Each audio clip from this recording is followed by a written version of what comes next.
Hi, and welcome to another video from Deep in the Bunker. Today I'd like to talk about the reasons why preppers will die. Number one reason, inflexibility. Okay, let's presume you've survived the first 30 to 60 days of whatever Holocaust has come across. So you are now dug into your bunker, you're deep in your bunker, okay? You're hiding out, you're eating off everything you saved up, you've got your house secured, whatever, your ammunition is ready. However, beyond that, so what do you do then? What do you do, okay? Have you made your connections with the outside world? Have you got your ham radio to communicate with people out there who may have also ham radio? People like you, survivalists, preppers, who have foreseen what's coming and have done something about it, or have tried to do something about it. So day 60, a lot of people will be dead already. It's a fact. But you need to now effect the change in yourself, your mental attitude, okay, towards the outside world, and then you have to affect that change in the outside world. Okay, you've got to make your connections with people. Once you've made those connections, you've got to go out, you've got to brave the outside, and you've got to assess the situation, see what's safe, what's not safe, okay, what needs to be changed in your area. Are there gangs roaming the street? Are there people who can help you? Okay, are they starving? Do they need help? Okay, in return for your skills and your services. Okay, there's got to be give and take, a bit of sharing going on. Okay? And if not, you're going to die. You're going to sit in your bunker. You're going to eat all your survival food, and you will die. Give it 6 months, give it a year, you will run out and you will die. Okay? The only way to survive beyond those 60 days is to form that new world.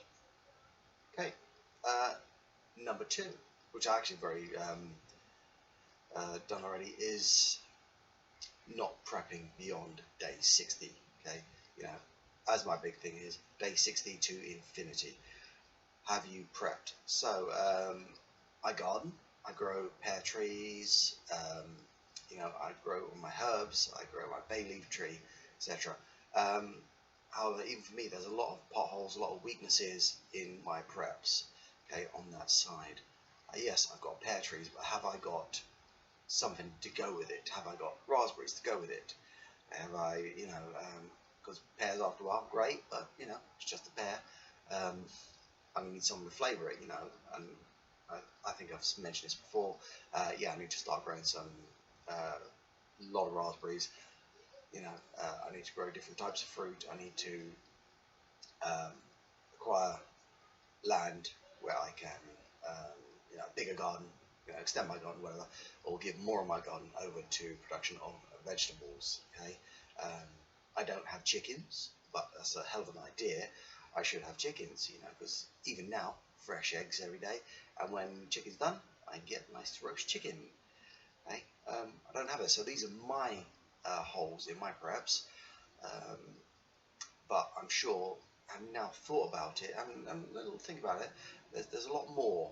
Okay, let's say today is the first day in a long while. It has rained. It's been a drizzly rain, but guess what? My water butts aren't even halfway full, so that's another hole in my preps. What am I going to do when that is my only water source? If I can't get down to the stream because I'm afraid there's gangs roaming the street and it's not safe for me to get down to the stream, siphon off water and then purify it, our water supply in the house will not be enough. Okay, so that's another thing I have to think about. Okay, so that's that inflexibility I mentioned, and not preparing beyond 60 days. Okay, so you've got water for 60 days. What do you do after that? It's all about the after. Okay, and this after is the last point I'm going to talk about. Very short video today. Okay, you've now entered this new world. Okay, the world is now what you make of it. Okay, affecting that change within your head and within the outside community. Okay, who is ever left alive? Okay, you've got to start sharing, bartering. Really important, bartering. But Okay, all very nice. You know, we've woken up to a new dawn and this new civilization. This is how we're going to have it. Okay, do not let your guard down, not for one moment. Okay, there's a vast amount of the population are going to be dead. Okay, let's say it's half population of the world dead. So there's still 3 billion people alive, approximately. Um, yeah, now those 3 billion people, they're going to be hungry, they're going to be thirsty, they're going to want what you have. So you cannot let your guard down for a second.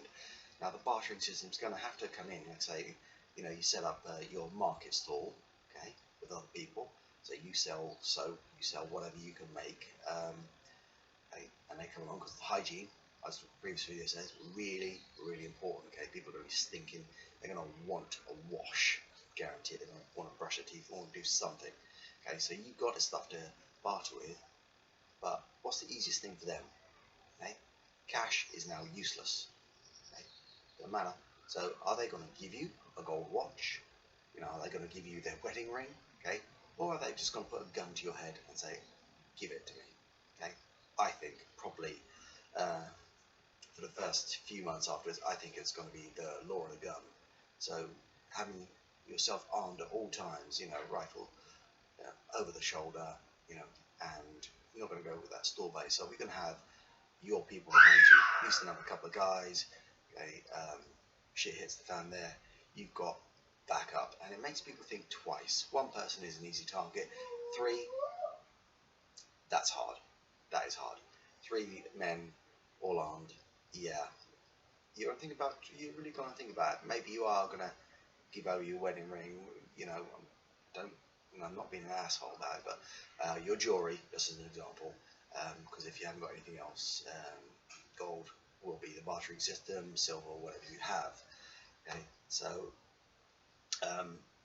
these will be desperate times, okay? And it's up to you to affect those desperate times, make them a better place. Like I say, make those barters easy for people, and you know, don't like I said, don't be too much of an asshole. You know, like I say, the gold, you know, gold brooch or gold necklace, is that really just worth 1 pair? No, it's not. You know, you've got to be a bit more generous. And like I say, make sensible barters. Barters, they want to barter for your goods, okay, and maybe you're going to need their services. Okay, you know, maybe you want to enlist them in local militia or whatever, okay, because they're alive for a reason. They made it at that point, but they're going to be mean people. Okay, maybe they're only good for being guard of your town, guarding the road into your town. You know, 2 guys one end, 2 guys the other, depending on how many roads you've got. Okay, so that's definitely something to think about. Like I say, it's going to be your responsibility as a prepper to affect the change, and if you don't affect that change, if you hide in your bunker, okay, you will die. There's no 2 ways about it.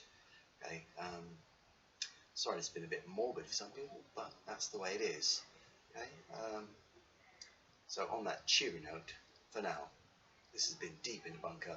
Stay safe, stay sane.